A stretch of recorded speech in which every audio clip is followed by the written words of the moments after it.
लड़के तो की। लड़ाई थी तो क्यों तलाक दे रहे हैं? आप ही बताइए ना, जब बीवी का शौक था, बच्चे के लिए लड़ाए हैं, तो क्यों तलाक दे रहे हैं? क्यों नहीं ढंग से रह रहे हैं? आप पूछिए फोन जी से आपकी बात होती है तो, कि ज्योति फोन कर रही है तो आप फोन उठा रहे हैं ज्योति का, आप मैसेज का रिप्लाई दे रहे हैं ज्योति का।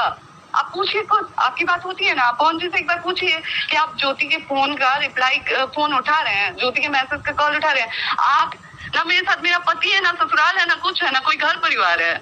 इससे पूरा मेरे साथ क्या होगा? आपके पवन जी के पास अभी भी ऑप्शन है अंकल कि वो लाइफ सेट कर सके हैं। आपके पवन जी के परिवार की तरफ से ही हमें पता चला था कि वो जो भी उनका आगे जनवरी में जो भी वो होने वाला है, शादी होने वाला है। हम, मेरे साथ जो हुआ है हम आके बोले हैं क्या? मेरे साथ जो जो चीजें हुई है हम आगे मीडिया में बोले? हम कुछ नहीं बोले अंकल, हम एक शब्द नहीं बोले हैं जितना हम झेले हैं, ठीक है? मेरा जीवन खराब, मेरी तो पूरी जिंदगी, मतलब मेरी तो पूरी दुनिया उजड़ गई है आज की डेट में। आप बताइए कि उनसे हमको जरा भी दिक्कत होती तो हम चुनाव में जाते क्या? मेरे पैर में छाला पड़ा था, मेरे पैर से चला नहीं जा रहा था, मेरी तबीयत खराब हो गई थी, मुझे उल्टी हो रही थी, फिर भी मैं लगातार धूप में घूमी हूँ। मैं यही सोच के गई थी ना कि मुझे अपना रिश्ता बचाना है, एक मौका मिला है, चलो मैं पूरे बचाने का कोशिश करती हूँ, यही सोच के गई थी ना अंकल। वो इंसान मेरे साथ रहना ही नहीं चाहते तो हम क्या करें? हम जबरदस्ती जाके रहे। मैंने आगे बोला है क्या कभी कुछ? इतना कुछ मेरे लाइफ में चल रहा है, अभी आपको नहीं पता होगा मैं क्या फेस कर रही हूँ, क्या झेल रही हूँ, लेकिन मैंने आप कभी आगे इंटरव्यू दिया है क्या? मैं बोल रही हूँ क्या कि मैं क्या फेस कर रही हूँ? ये सही नहीं अंकल, ठीक है? देखिए, हम एक चीज बता देते हैं, ऐसा है ज्योति जी, एक चीज सुन लीजिए जी, मेरा भी बात। आप एक लाइन जो बोली है ना कि पवन जी अभी मेरे पति हैं, ये हमको बहुत अच्छा लगा।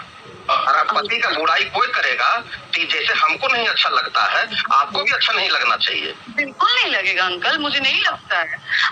आप मुझे, मैंने आगे बोला है क्या कभी कुछ? इतना कुछ मेरे लाइफ में चल रहा है, अभी आपको नहीं पता होगा मैं क्या फेस कर रही हूँ, क्या झेल रही हूँ, लेकिन मैंने आप कभी आगे इंटरव्यू दिया है क्या? मैं बोल रही हूँ क्या कि मैं क्या फेस कर रही हूँ? मुझे भी पता है वो इंसान मेरा पति है, और मैं उस इंसान के बारे में कुछ बोलती हूँ, उस इंसान को कुछ होता है तो मुझे बुरा लगेगा। आज ये बात हमको बहुत अच्छा लगा। खत्म भी हो जाएगा अंकल तो कल को मुझे बुरा लगेगा उस इंसान के लिए। लेकिन आज भी बताइए कि जब वो इंसान मेरे साथ रहना ही नहीं चाहते तो हम क्या करें? हम जबरदस्ती जाके रहे। ऐसा नहीं है कि हम जाके नहीं रहे। लोग कह रहे हैं कि आप जा नहीं रही हैं, रह नहीं रही हैं, आप ये कर रही हैं, वो कर रही हैं। ऐसा नहीं, कौन लड़की चाहेगी कि चुनाव में आपके साथ रहे कि नहीं रहे, उसको बताइए, हाथ रख के बोलिए।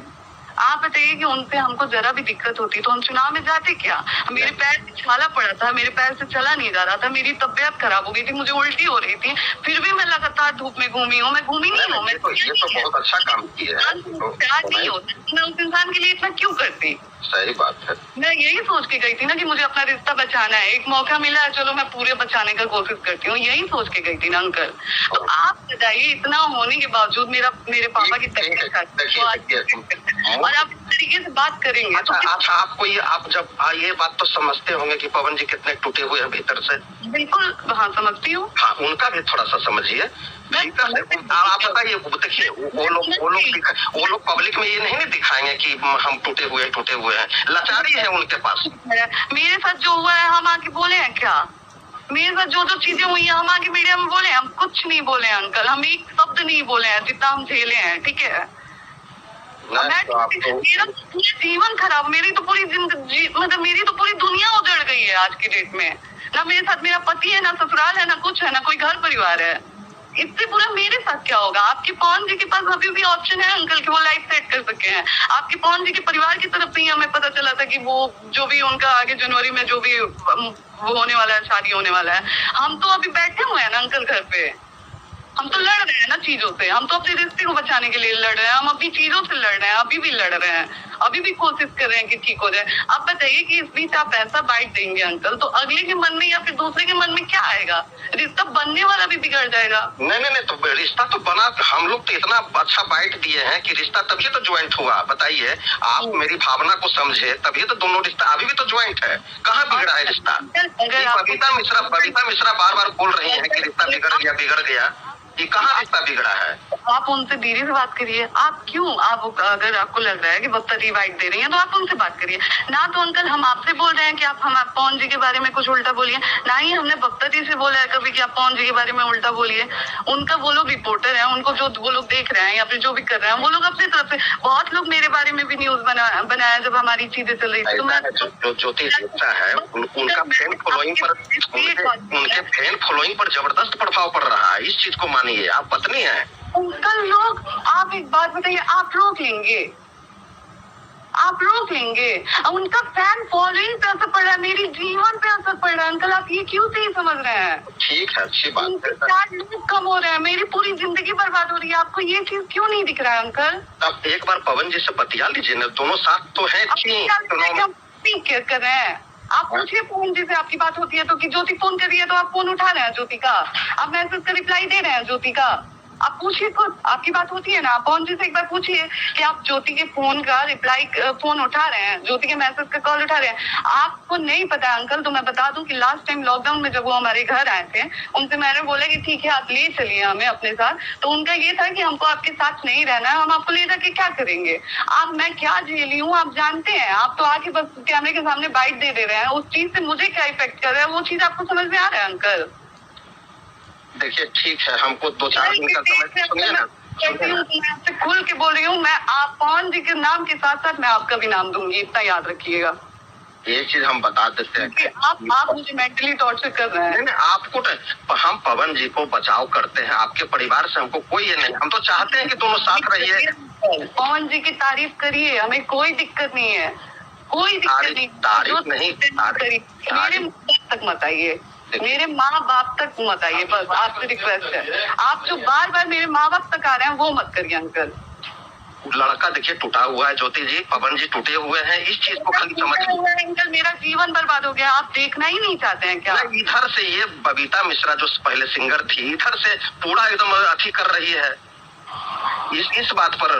बबीता मिश्रा को क्या मतलब है कि इतना टॉर्चर करना है अंकल? तो एक बात बताइए, लड़का नासमझ है, क्यों नहीं बचा ले रहा है अपना रिश्ता? जब वो जानते हैं कि एक ना तलाक होने से सब कुछ ठीक हो सकता है, एक ना तलाक होने से आप जो बोल रहे हैं कि उनके फैन फॉलोइंग पे असर पड़ रहा है, वो चीज आपकी वो हो सकती है, डबल हो सकती है। तो आप क्यों नहीं आप क्यों नहीं बचा ले रहे हैं हमारा रिश्ता? आप जाके बोलिए ना। पवन जी इतने ना समझ हैं, पूरी दुनिया चला रहे हैं, उनको समझ नहीं है कि अगर मैं ज्योति को रख लेता हूँ, ज्योति के साथ मैं सब कुछ ठीक कर लेता हूँ तो सब कुछ ठीक हो जाएगा।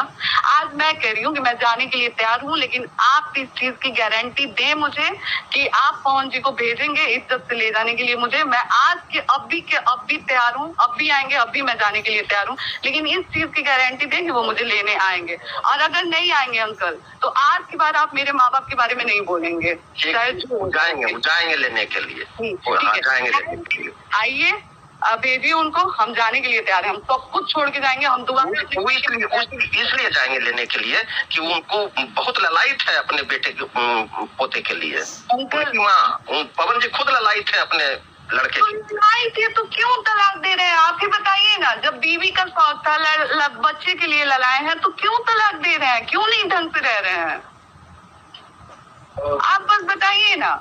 आप तो तुरंत मेरे माँ बाप पे आ जा रहे हैं, ज्योति जी के माँ बाप पवन जी को घर, आप पवन जी को, आपके दोस्त हैं, आपका स्टूडियो है, आपका सब चीज है, आप उसमें हैं कि पवन जी का मेंटेनेंस जो वो जिस तरीके से उनकी जो लाइफ स्टाइल है उसको मेंटेन कर पाएंगे? गिरे पड़े खानदान से नहीं हो अंकल, लेकिन हाँ मैं खुल के कह रही हूँ कि पवन जी का जो लाइफ स्टाइल है वो मेरी फैमिली मेंटेन नहीं कर पाएगी। क्यों चाहेगी कि पवन जी आके घर जमाई बन के रहे? नहीं, हमको उससे लेना। देखिए पवन जी कभी नहीं चाहते हैं, पवन जी नहीं चाहते हैं कि मेरा कंट्रोवर्सी हो। नहीं चाहते हैं, कोई नहीं चाहता है। ज्योति सिंह के नाम पे जितनी गंदगी की गई, ज्योति सिंह चाहती थी क्या कि लोग आके मेरे बारे में ये चीजें बोले? हमारा तो मुंह से बोला जा रहा है अंकल, जिसकी बात कर रहे हैं उसका तो छपा हुआ है पूरा। अच्छा ठीक है, क्या कहना चाहेंगे आप अंकल? बस देखिए 100 बात की एक बात है, आपसे मैंने बोल दिया है कि अगर आप पवन जी से बात होती है तो आप बोलिए कि वो आके मुझे ले जाए। हम दोबारा हम आपके सामने फोन पे कह रहे हैं कि हम कसम खा के कह रहे हैं कि हम अपने मायके में पैर तक नहीं रखेंगे। अगर वो आके हमको ले जाते हैं, हम भूल जाएंगे कि मेरे माँ बाप हैं, मेरा मायका है, हम सब भूल जाएंगे। हम सोचेंगे कि मेरे भूलना नहीं है, माता पिता को भूलना नहीं चाहिए, लेकिन अपने घर को ले करके चल कर तब माता पिता को देखना। आपके लिए हम ये त्याग करने के लिए तैयार हैं, आपकी सोच को वो करने के लिए मैं तैयार हूँ कि मैं जाने के लिए तैयार हूँ, हर चीज करने के लिए तैयार हूँ। मैं भूल जाऊंगी, मेरे लिए सब कुछ पहुंच जी होंगे, भगवान, दुनिया, माँ बाप, मेरे लिए सब कुछ पहुंच जी होंगे। आप बस इतने के लिए राजी कर लीजिए कि पहुंच जी मेरे घर आए, मुझे इज्जत से लेके जाए, जैसे हमको छोड़े हैं वैसे इज्जत से लेके जाए। मैं अपने पूरे परिवार को भूल जाऊंगी कि मेरा कोई खानदान है, मेरा कोई परिवार है, मेरे लिए जो होंगे पहुंच जी होंगे। आप इतना कर दीजिए। और नहीं कर पाते हैं अंकल तो हाथ जोड़ के रिक्वेस्ट है। नहीं, हम समझ गए आपकी बात। तो इस रिकॉर्डिंग को सुन के आपको पता लग गया होगा कि क्या मामला चल रहा है। इस रिकॉर्डिंग को सुनने से पहले मैं पर्सनली पवन सिंह की बहुत बड़ी फ़ैन थी गाइज, अब नहीं। देखो, अक्षरा सिंह के भी मामले में सबको पता था कि कौन गलत है कौन सही है। पवन सिंह चीट किया है, बट फिर भी लोग लड़की को ही गलत समझते हैं, इसलिए अक्षरा को ही गलत बोला गया और पवन सिंह को सपोर्ट किया गया। पर वो ऐसे लड़कियों को ऐसे बदलता है जैसे कपड़े चेंज करते हो लोग। मतलब क्या है यार, गिल्ट हो रहा है मुझे, अपने आप पे शर्म आ रही है कि मैंने कैसे इंसान को सपोर्ट किया। मतलब मैं इतनी बड़ी फ़ैन थी, अगर ये सब सुनने के बाद भी अगर कोई सपोर्ट करता है उसको या उसका फ़ैन बना रहता है तो भगवान करे कि उसकी बहन के साथ भी ऐसा ही। और मुझे ये बोलने में कोई शर्म नहीं है, और मैं पूरे दिल से ये बात कह रही हूँ कि उसकी बहन बेटी के साथ भी यही हो जो ज्योति सिंह के साथ हो रहा है। इतना सब कुछ जानने के बाद कोई कैसे सपोर्ट कर सकता है उसको। मैं खुद नहीं करी, क्योंकि यार लड़कियों की इज्जत ज़रूरी है। अब आज जो जनरेशन चल रहा है ना, अभी जो टाइम चल रहा है ना, ऑलरेडी बहुत कुछ गलत हो रहा है। बहुत औरतों को ऐसे ही मार दिया जा रहा है, उनके साथ क्या क्या हो रहा है किसी से कुछ छुपा हुआ नहीं है। पर इतना बड़ा अगर तुम सुपरस्टार हो के अपना एक रिश्ता नहीं बचा पा रहे हो, हर 4 महीने पे 6 महीने पे तुम्हारा ही रिश्ता खराब हो रहा है, तुम ही एक धरती पे मर्द हो जिसको एक औरतों के साथ मन नहीं लगता है, तो धिक्कार है तुम्हारे ऊपर। मर जाओ फिर डूब के। तो क्या तुमको एक लाइफ जीने के लिए 75 लड़की चाहिए? और जो खुद अय्याश होगा वही इसको सपोर्ट करेगा। ऐसे इंसान को ऊपर मत पहुंचाओ यार। मैं बहुत हर्ट हूँ आज, बहुत ज़्यादा।